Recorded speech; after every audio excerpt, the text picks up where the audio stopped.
Welcome to my home. गांव काला धाम का नाम सुनते ही लोगों के रोंगटे खड़े हो जाते थे। ये गांव घने जंगल के किनारे बसा था। उस जंगल के बारे में कहा जाता था कि वहाँ रात के समय चीखें गूंजती हैं और जो भी उस जंगल में गया वह कभी लौटकर नहीं आया। नेहा और आर्यन भाई बहन जो शहर में पढ़ाई कर रहे थे, दिवाली की छुट्टियों में अपने दादा दादी से मिलने गांव आए। दादाजी ने उन्हें रात के समय जंगल की ओर न जाने की सख्त चेतावनी दी। उन्होंने कहा, उस जंगल में सिर्फ अंधेरा नहीं, मौत बसती है, लेकिन युवाओं के लिए डरावनी कहानियाँ केवल मजाक होती हैं। आर्यन ने दादाजी की बातों को हंसी में उड़ा दिया। नेहा थोड़ा डर रही थी, लेकिन आर्यन की जिद के आगे उसने भी हाँ कर दी।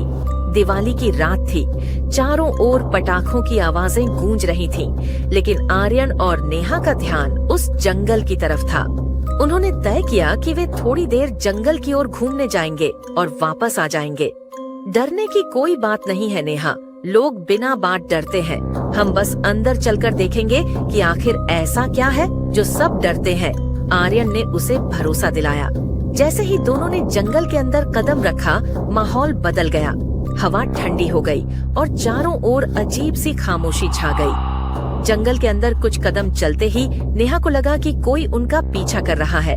उसने आर्यन से कहा, भैया तुम तो हर छोटी बात पर डर जाती हो, यहाँ कुछ नहीं है। लेकिन अचानक एक पेड़ की शाखा टूटकर उनके सामने गिरी। यह कोई साधारण शाखा नहीं थी, वह गीली सड़ती हुई लग रही थी, जैसे किसी की सड़ी हुई त्वचा हो। नेहा चीख पड़ी, भैया ये जगह ठीक नहीं है, वापस चलो। लेकिन आर्यन ने कहा, चलो थोड़ा और अंदर चलते हैं, इतनी जल्दी डरना ठीक नहीं। जंगल के अंदर थोड़ी और दूर जाने पर उन्होंने सुना कि कहीं से किसी के कराहने की आवाज आ रही है। बचाओ, मुझे बचाओ। आवाज इतनी डरावनी थी कि नेहा कांप गई। उसने आर्यन का हाथ कसकर पकड़ लिया। आर्यन ने टॉर्च जलाकर आवाज की दिशा में देखा। वहाँ कुछ नहीं था, लेकिन जैसे ही उन्होंने 2 कदम आगे बढ़ाए, एक बूढ़ा आदमी जिसकी हालत बहुत खराब थी उनके सामने प्रकट हुआ। उसके चेहरे पर गहरे जख्म थे, आंखें ढसी हुई और शरीर से मांस झूल रहा था। उसने धीमे स्वर में कहा, तुम यहाँ क्यों आए? ये जंगल तुम्हारे लिए नहीं है, भाग जाओ जब तक समय है। नेहा ने रोते हुए कहा, आप कौन हैं? ये जगह इतनी अजीब क्यों है? बूढ़े आदमी ने कराहते हुए कहा, मैं इस जंगल का सबसे बड़ा गुनहगार हूँ।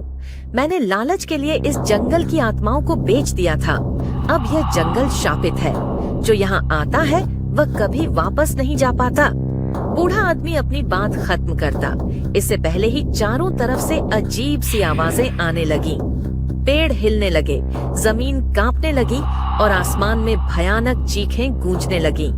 भागो, वे आ रही हैं। नेहा और आर्यन ने दौड़ लगाई, लेकिन जंगल से बाहर का रास्ता गायब हो चुका था।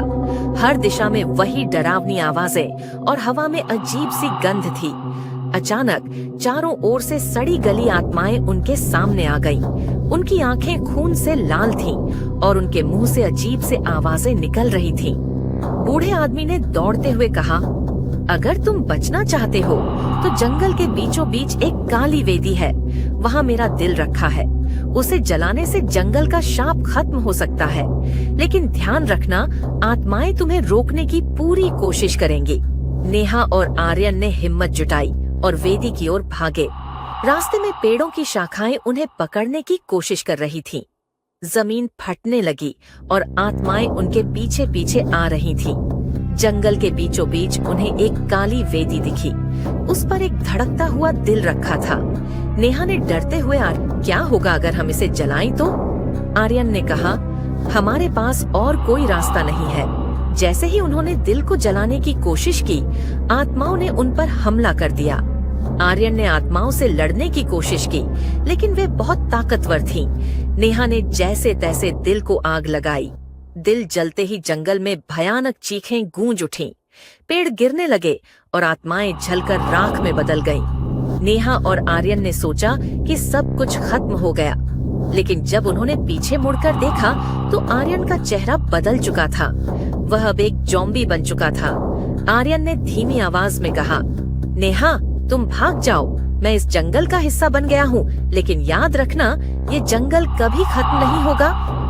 नेहा रोते हुए जंगल से बाहर भागी।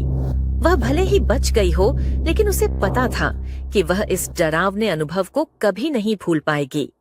नेहा जब घर पहुंची तो उसे आर्यन की आवाज सुनाई दी।